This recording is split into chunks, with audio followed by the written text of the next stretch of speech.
पता है, कल अचानक से मेरी पुरानी फ्रेंड मुझे रास्ते में मिली, काफ़ी दिनों बाद मिली। उसने मुझे देखा नहीं, किसी से बात करती हुई फ़ोन पे झल्लाती सी निकल रही थी। मैंने उसे पीछे से उसकी पीठ पर हाथ दिया। मुझे देख करके बड़ी खुश हुई। फिर उसने फ़ोन पे कहा कि चल मैं बाद में बात करती हूँ, और फिर वो मुझसे बात करने लगी। मैंने पूछा और बताओ और कैसा चल रहा है, किस पे गुस्सा हो रही थी? कहती है क्या बताऊँ यार, वही बच्चों का रोना, बेटी की तबीयत ख़राब है, और मुझे गुस्सा इसलिए आता है अपने बेटे के ऊपर कि रात रात में इतनी देर तक जगता रहता है, पता नहीं फ़ोन पे लैपटॉप पे क्या करता है, दोस्तों से बातें करता है, सुबह लेट से उठना, पूरा कोई डिसिप्लिन ही नहीं है लाइफ में। मैंने कहा अच्छा हाँ ये तो है, थोड़ी सी दिक्कत है। नहीं यार, मैंने कहा और हस्बैंड कैसे हैं? उनका भी वही यार, उनका भी वही रोना, दिन भर पता नहीं क्या काम में लगे रहना है, अपनी सेहत का ध्यान नहीं रखना, सब मुझे ही देखना पड़ता है। बहुत परेशान हो रही हूँ मैं इन सब के बीच में। मैंने कहा अच्छा कोई बात नहीं है, सब ठीक हो जाएगा। तभी उसने मुझसे पूछा और बताओ तुम्हारा क्या चल रहा है? मैंने कहा हाँ बस चल रहा है, काम वाम, मैंने कहा सब ठीक चल रहा है। फिर उसने पूछा नहीं बल्कि अचानक से उसने मेरे ऊपर, फिर उसकी अगली गोली मेरे ऊपर चली। उसने कहा कि तुम क्यों नहीं आजकल वीडियो डाल रही हो, बड़े दिनों से तुम्हारा कोई वीडियो नहीं आया, क्या बात है? मैंने कहा हाँ यार थोड़ा सा मैं बिज़ी हो गई थी, मैं भी सोच रही थी नहीं डालूंगी मैं। कहते यार मेरी ज़िंदगी में क्यों सारे लोग ऐसे ही हैं, मेरे पति, मेरे बच्चे और एक तुम दोस्त, वो भी ऐसी हो। बड़ी गुस्से में, थोड़ी झल्लाई सी लग रही थी। मैंने कहा हाँ यार कोई नहीं। फिर मैंने बात को पलटते हुए थोड़ा मैंने उसको लाइट करने की कोशिश की। उसके हाथ में एक पॉलीथीन था, उसमें बहुत सारी दवाइयाँ थी। मैंने पूछा ये इतनी सारी दवाइयाँ लेके कहाँ जा रही हो? कहती है तुम्हें तो पता है मेरी बीपी, मेरा स्ट्रेस, मेरा शुगर लेवल सब इतना हाई रहता है, तो ये दवाइयाँ तो मेरे जीवन का हिस्सा बनती जा रही हैं। बुरा लगा मुझे भी सुन करके, लेकिन मैंने उसको फिर याद दिलाया कि जब लास्ट टाइम तुम मिली थी तो तुमने कहा था कि मैं कोशिश कर रही हूँ कि वॉक करके और थोड़ा अपना डाइट पे कंट्रोल करके अपने बीपी को और शुगर लेवल को थोड़ा ठीक करूँगी। क्या हुआ इसका? उसने बोला कि यार कितनी कोशिश कर रही हूँ, हो नहीं पा रहा है। मैं बहुत दिनों से लग तो रहा है मुझे भी, लेकिन मैं नहीं कर पा रही हूँ। और यार इन चक्करों में, ये बताया तो मैंने, पति, बच्चे और तुम्हारी जैसी दोस्त, इन चक्करों में कहाँ इंसान कुछ अच्छा सोच पाता है, कहाँ कर पाता है। मैंने कहा चल चिंता नहीं कर, थोड़े दिनों में सब ठीक हो जाएगा। इतना कहकर मैंने उसे विदा किया, और इतना ही कह कर के मैं इस कहानी पर यहाँ पे विराम लगाती हूँ। उससे तो मैंने कुछ नहीं कहा, शायद वो जगह भी ठीक नहीं थी कुछ कहने के लिए।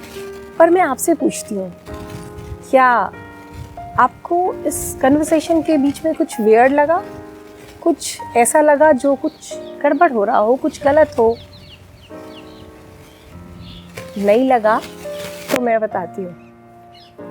आपने नोटिस किया वो परेशान थी अपने बच्चे से, अपने पार्टनर से, क्योंकि वो उस तरह नहीं चल रहे थे जैसे वो चाहती थी कि वो चले। मुझ पर भी वो गुस्सा थी।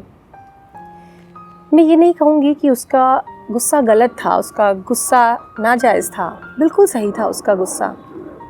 लेकिन जब बात उसकी आई कि क्या वो अपनी सेहत के लिए कुछ कर पा रही है, तो उसने कहा कि नहीं हो पा रहा।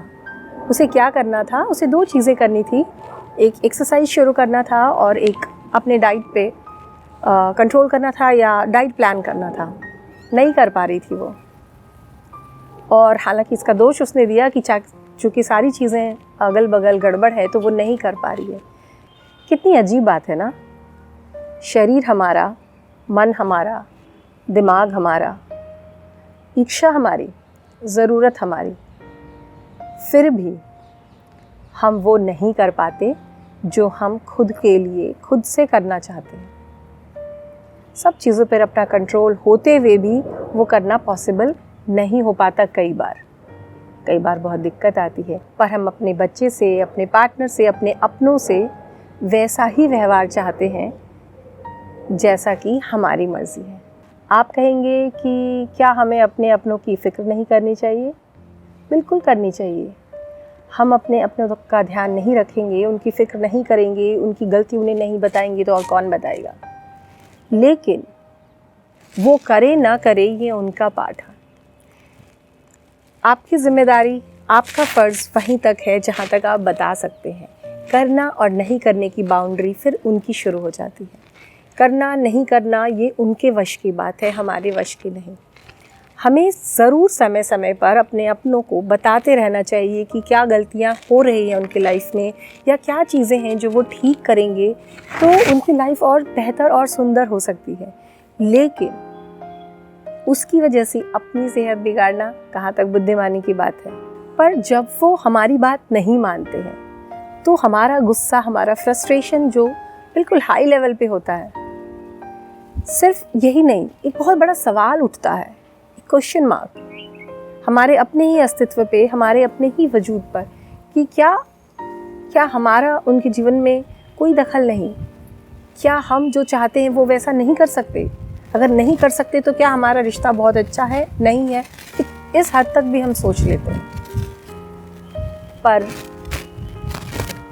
जब हम खुद के लिए जो चाहते हैं वो नहीं कर सकते, तो हम कैसे उम्मीद करें कि जो हम चाहते हैं उनके लिए वो करें? तो जब भी हमारे अपने हमारी बात नहीं मानते या हमारे हिसाब से काम को नहीं करते, तो उससे होने वाले गुस्से से बचने के लिए हमेशा एक लाइन याद रखना। गाने की लाइन है, दूसरों की जय से पहले खुद पे जय करें।